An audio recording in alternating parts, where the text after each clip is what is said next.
এবার যদি 2026-এ যদি আপনারা ফিরে আসেন, ধরুন ফিরে এলেন, ইন্ডাস্ট্রিটা নিয়ে কি ভাববেন আর কিরকম ভাবে করবেন? কোনো সাকসেসফুল ইন্ডাস্ট্রি নিয়ে বড় গল্প হয় না। যে ইন্ডাস্ট্রিয়াল পলিসি সব থেকে বড় ফেলিয়ার ছিল, যেটা বুদ্ধদেব ভট্টাচার্য, সে নিয়ে পাতার পর পাতা কাব্য হয়েছে। আইএসএফ এর বক্তব্য মারছে মুসলিম মরছে মুসলিম, আর মমতা ব্যানার্জি কিছু কিছু বক্তব্য দিচ্ছেন যেগুলো নিয়ে কন্ট্রোভার্সি হতে পারে, সেরকম বক্তব্য দিচ্ছেন to retain the Muslim votes. এটা নিয়ে কি বক্তব্য? প্র্যাকটিক্যাল আমি ফ্যাক্ট একটা ভালো উদাহরণ দিন যেখানে মোটামুটি বিজেপির সরকার চলছে, শিক্ষা, স্বাস্থ্য, বাসস্থান সব একদম এক্স্যাক্টলি চলছে এরকম। কারণ না, সোনার বাংলা করতে গেলে তো আগে আমাদের মানে একটা পোর্টফোলিও লাগবে যে সোনার বাংলাটা এরকমভাবে হবে। কানাঘুষো আছে, যদি বিজেপি 120 সিটস পেয়ে যায় তাহলে সরকার করে নেবে। বিজেপি 295 সিটস পাবে বাংলায়, 294-এর মধ্যে বাড়ি থেকে একটা সিট নিয়ে আসবে। মমতা ব্যানার্জি বলেছিলেন সিএ করতে দেবেন না, তারপরে বললেন ওয়াকফ বিল আমাদের এখানে আসবে না, তারপরে বললেন এসআইআর করতে দেবেন না, এখন মমতা ব্যানার্জি বলছেন যে এনআরসি আর ডিটেনশন ক্যাম্প করতে দেবেন না। এবার তো তাহলে মানুষ বিশ্বাস করবে না।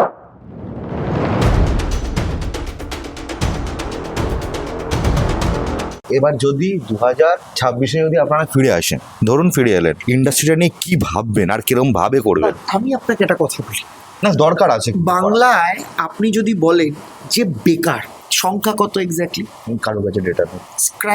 CIME ডেটায় তো বলছে বাংলায় প্রতি হাজারে 8 point something, which is national level থেকে অনেক। এবার বেকার বলতে আপনি কি আইডেন্টিফাই করছেন? সরকারি চাকরি যারা করেন তারা। এবার যদি আপনি বলেন যে সরকারি চাকরি যারা করেন না তারা বাদ দিয়ে সব বেকার, তাহলে তো অনিল আম্বানি, মুকেশ আম্বানিরা বেকার। এবার যদি বলেন যে না, যার অর্থনৈতিক রোজগার করার উপায় নেই, এই জায়গায় কিন্তু বাংলা অনেকের থেকে অনেকটা এগিয়ে। প্রশ্ন হচ্ছে কি করে?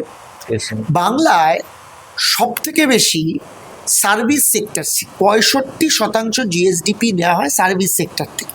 এবং এটা অর্থনীতি, যারা মিনিমাম অর্থনীতি জানে তারা জানে যে অর্থনীতি অনেক বেশি সফিস্টিকেটেড, অনেক বেশি বেটার, সেই অর্থনীতি বেশি উপার্জন হয় সার্ভিস সেক্টর থেকে। Banking, IT, insurance, tourism, transport, এই সেক্টরগুলো থেকে। তো বাংলা এটা 65%, এমনকি ব্যাঙ্গালোর।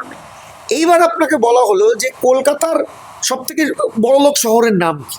বড়লোকটা কোনো মুম্বাই, দ্বিতীয় দিল্লি, তৃতীয় এতদিন ছিল ব্যাঙ্গালোর, দেখা গেল না তৃতীয় শহরটার নাম এখন কলকাতায় এসছে। তাহলে কি করে কলকাতা হলো? আবার আপনি দেখলেন যে ভারতবর্ষের দ্বিতীয় সব থেকে বেশি ফরেন ট্যুরিস্ট অ্যাট্রাক্ট করে কোন? প্রথম মহারাষ্ট্র, দ্বিতীয় আমাদের হচ্ছে ওয়েস্ট বেঙ্গল। তাহলে এই যে ফরেন ট্যুরিস্ট আসছে, এই যে কলকাতা শহর বড়লোক হচ্ছে, এটা কি এমনি এমনি আকাশ থেকে সোনার মোহর পড়ছে ওই রাজকুমার রাজপুত্রর গল্পের? এমন নয়। It is employment. Now this এমপ্লয়মেন্টটা কোত্থেকে এসছে? ইট ইজ ডেফিনিট যে বাংলার যে এই মুহূর্তে জমি স্ট্রাকচার, আপনি হেভি ইন্ডাস্ট্রি বলতে বাংলায় আপনি মনে হলো যে একটা স্টিল প্ল্যান্ট তৈরি করবেন, কোথাও হয়নি। আপনি মনে যদি করেন একটা এখানে একটা বড় একটা বিশাল বড় ভেলে স্টাইলে কিছু করবেন, এখন সম্ভব না। কিন্তু বাংলা কি পেয়েছে? সিমেন্ট ফ্যাক্টরি পেয়েছে, JSW পেয়েছে, শ্যাম স্টিল পেয়েছে, বালাজি পেয়েছে। বাংলা কি পেয়েছে? বাংলা পেয়েছে হিতাচি পেয়েছে, আগে জামশেদপুরে ছিল, এখন খড়গপুরে আছে। বাংলা টাটা মেটালিকা পেয়েছে, বাংলা রেশমি মেটালিকা পেয়েছে। এখন সমস্যা হচ্ছে সিপিএমের আমলে এই সিঙ্গুর সিপিএম না পাওয়ার প্রেমের মতো।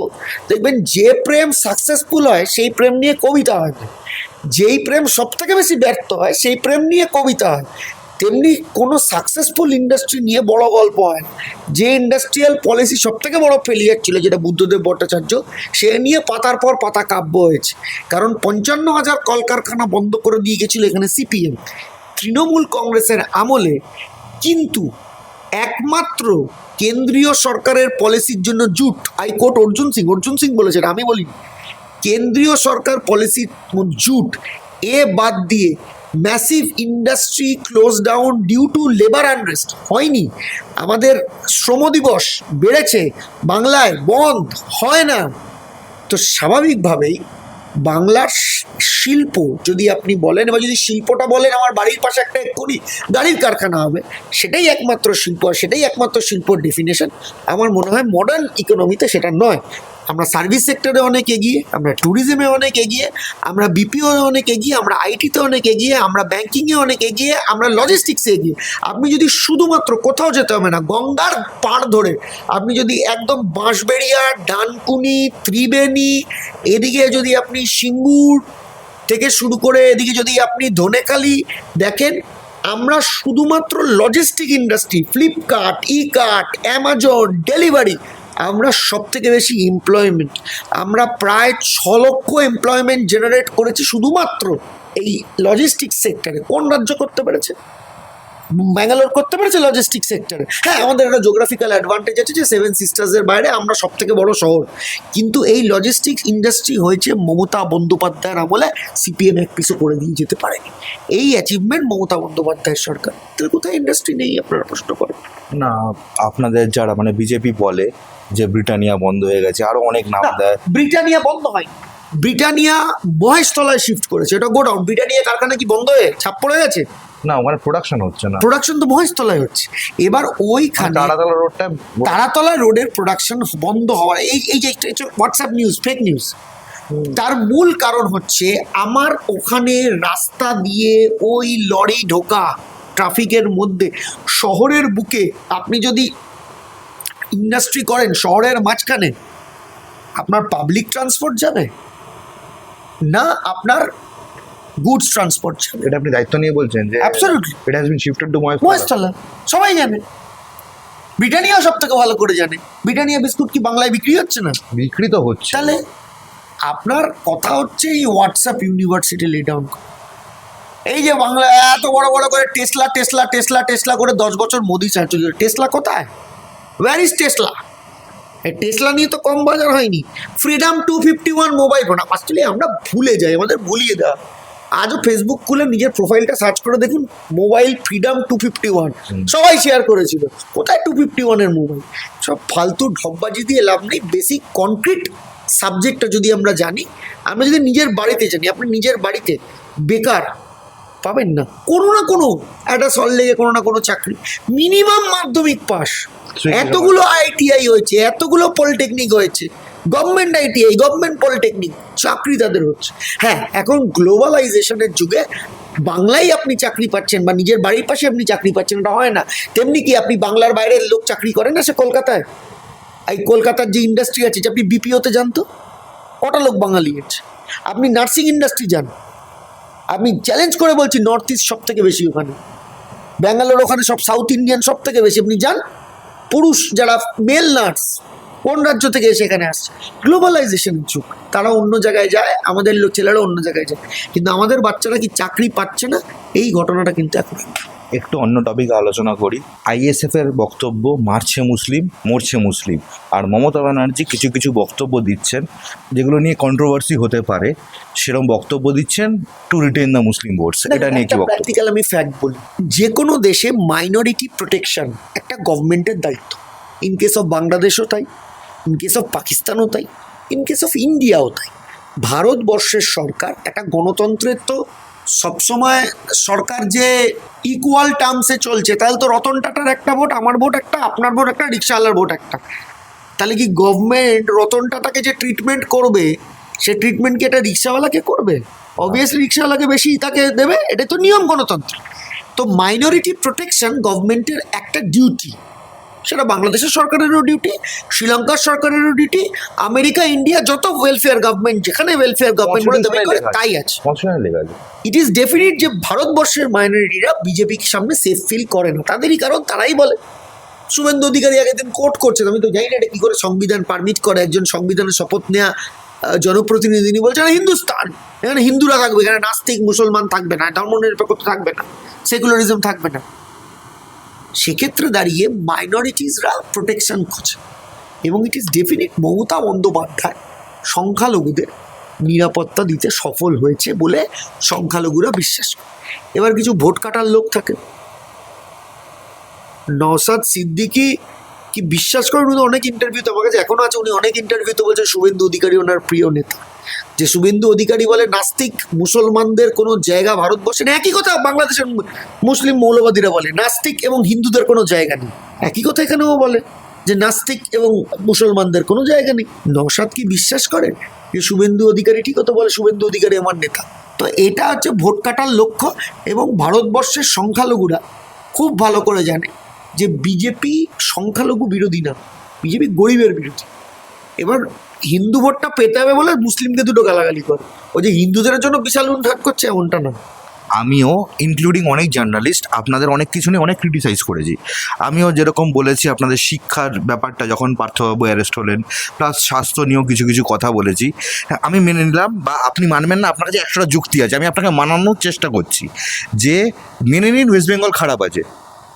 একটা ভালো উদাহরণ দিন যেখানে মোটামুটি বিজেপির সরকার চলছে, শিক্ষা, স্বাস্থ্য, বাসস্থান সব একদম এক্স্যাক্টলি চলছে এরকম। কারণ না, সোনার বাংলা করতে গেলে তো আগে আমাদের মানে একটা পোর্টফোলিও লাগবে যে সোনার বাংলাটা এরকমভাবে হবে। মানে আমি জাস্ট চাইছি যে এরকম কিছু আছে কি। না না, এটা আবার একটা ছোটোবেলার উদাহরণ হয়। দেখবেন আমরা যদি রেজাল্ট বাজে করি, যতই ভালো করতাম, আমার পাশের বাড়ির কোনো না কোনো ছেলেকে দিয়ে আমার বাপ মা এক্সাম্পল দিত, দেখ ও অঙ্কে 90 পেয়েছে, আমি এবার অঙ্কে 90 পেলাম। তারপর বলছে দেখ ওর অঙ্কে 95 পেয়েছে, বলে তো 90 পেলাম, তো বলছে না ও কেন 95 পেয়েছে। আমরা অলওয়েজ গুড এক্সাম্পল দিই। আমি চাই না বাংলার মানুষ ব্যাড এক্সাম্পলটা নিক, কিন্তু আজকে যখন বিজেপি এসে প্রত্যেকটি মন্তব্য করে, প্রথমে মন্তব্য করলো কি যেখানে এসটিদের উপর অত্যাচার হয়েছে, আদিবাসীদের উপর অত্যাচার হয়েছে, মানুষ বললো ও মা, মণিপুরে কি তৃণমূলের শাসন হচ্ছে? মণিপুরে তো ছবি দেখা গেছে যে আপনি একজন আদিবাসী মহিলাকে নগ্ন করে রাস্তায় নিয়ে চড়ছেন এবং সে কি আনন্দ তার। বললো আচ্ছা ঠিক আছে বাদ। বললো এখানে 100 দিনের কাজের টাকা নিয়ে চুরি হয়েছে, কোর্ট বললো যে না এটা করা যাবে না, হ্যান না ত্যান না, তা সত্ত্বেও বললো চুরি হচ্ছে। পরে দেখা গেল কি যে সব থেকে বেশি ফল জব কার্ড পাওয়া গেল কোথায়? উত্তরপ্রদেশ। বললো না এবার ঠিক আছে এটা বাদ দাও। বাসস্থান এখানে প্রচুর কেলেঙ্কারি হয়েছে, আবাস যোজনায় কেলেঙ্কারি হয়েছে, পাওয়া গেল কোথায়? ডবল ইঞ্জিন সরকার, রাজস্থান। আচ্ছা ঠিক আছে এটাও বাদ দাও, এইখানে ল অ্যান্ড অর্ডার সব থেকে বাজে, পাওয়া গেল কোথায়? ল অ্যান্ড অর্ডারে ক্রাইম এগেন্স্ট ওমেন সব থেকে বেশি কে? উত্তরপ্রদেশ। উল্টো দিকে এই অমিত শাহর পার্টির লোকেরা এসে এখানে বলে তৃণমূল কংগ্রেসের আমলে ল অ্যান্ড অর্ডার খারাপ, এদিকে অমিত শাহের লোক দপ্তর এনসিআরবি সে বলে কলকাতা 1 নম্বর, গাদাগুচ্ছ মডেল থানার প্রাইজ আমরা পাই। দেওয়াল লিখন নিয়ে নাকি খুব ঝামেলা হচ্ছে, এটা নিয়ে আপনার কি বক্তব্য? নাকি তৃণমূল সব বিজেপি সিপিএম সবার দেওয়াল নিয়ে নিচ্ছে? দেখুন ওরা দেওয়ালে থাকুক, আমরা মানুষের খেয়ালে আছি, এবং সিপিএম খাতা খুলতে পারলে সিপিএমকে শুভেচ্ছা। আর বিজেপি এবার বিরোধী দলনেতার যে পোস্টটা 10% সিট, সেটা পেলে আমার বিজেপির পক্ষেও বিজেপির জন্য শুভেচ্ছা থাকবে। তবে আবহাওয়া চারিদিকে যা দেখা যাচ্ছে, আর বিজেপি তৃণমূলকে মারবার আগে সল্টলেকে যা ভাঙচুর বেশি, ওদের পার্টি অফিস ভাঙচুর করছে নিজেদের প্রার্থীর জন্য, আমার মনে হয় বিজেপি এবার 2 অঙ্কর অবধি খুলতে যাওয়া মুশকিল, ওরাই নিজেদের প্রার্থীদের ভোট দেবেন না। একটা কানাঘুষো আছে, আমার কাছে প্রমাণ নেই, আপনি এখন বলবেন প্রমাণ নেই। কানাঘুষো আছে, যদি বিজেপি 120 সিটস পেয়ে যায় তাহলে সরকার করে নেবে। বিজেপি 295 সিটস পাবে বাংলায়, 294-এর মধ্যে বাড়ি থেকে একটা সিট নিয়ে আসবে, 295টা পাবে। যেই স্পেকুলেশন হওয়ার কথা না, কাল সকালে যদি আপনি বলেন যে কোহিনূর কাল সকালে সূর্য না উঠলে আপনি কি চাদর গায়ে দেবেন, এই তো স্পেকুলেশন উত্তর দেওয়া মুশকিল। আমার যদি কালকে সকালে সূর্য না ওঠে আমি সানগ্লাস পরে ঘুরবো। ধুরন্ধর দেখেছেন? না, সিনেমা হিন্দি সিনেমা দেখার এখন খুব একটা সুযোগ হচ্ছে না, ওই বাংলা সিনেমা সরকারি হলেই দেখছি। মমতা ব্যানার্জি বলেছিলেন সিএএ করতে দেবেন না, তারপরে বললেন ওয়াকফ বিল আমাদের এখানে আসবে না, তারপরে বললেন এসআইআর করতে দেবেন না। এখন মমতা ব্যানার্জি বলছেন যে এনআরসি আর ডিটেনশন ক্যাম্প করতে দেবেন না। এবার তো তাহলে মানুষ বিশ্বাস করবে না। দেখুন সিএ আমাদের সরকারিভাবে তো আটকানোর ক্ষমতা নেই, কিন্তু সিএ তো নিজে শান্তনু ঠাকুরই ফর্ম ফিল আপ করেন। যে সিএ নিয়ে প্রচার করছে সেই আমাদের হরিণঘাটার এমএলএ অসীম সরকার সম্ভবত নাম, তিনি কি ফর্ম ফিল আপ করেছেন? তিনিই তো ফর্ম ফিল আপ করেন। আমাদের মানুষের কাছে প্রচার করার ছিল, সিএ যে এনআরসি ঘুরিয়ে করা এটা আমরা প্রচার করতে পেরেছি। এসআইআর এর ক্ষেত্রে আপনি বলুন তো, এই যে আজকে সুপ্রিম কোর্টের জাস্টিস জিজ্ঞেস করেছেন যে বাংলায় সমস্যা, ইট ইজ ডেফিনিট যে ভারতবর্ষ যখন পরাধীন ছিল তখন অন্য রাজ্যে এই আনরেস্ট ছিল না যেটা বাংলায় ছিল। পাঞ্জাব আর বাংলা। তো সেক্ষেত্রে দাঁড়িয়ে বাংলার মানুষ অলওয়েজ অবজেক্টিভ, তাদের ইন্ডিপেন্ডেন্স অবজেক্টিভ, তাদের সত্যি কথা বলা, স্ট্রেট বলা, মেরুদণ্ড না বেঁকানো, এবং তারা সেটা করছে। এবং এসআইআর যে আমরা প্রতিবাদ করেছি তার তো রেজাল্ট দেখা গেছে। যেমন যেমন ধরুন গতকাল নামের লিস্ট বেরিয়েছে, আমি শুনেছি শুভেন্দুর নাম নাকি ডিলিট, এখন শুনছি নাকি সেই লিস্ট ঠিক নেই।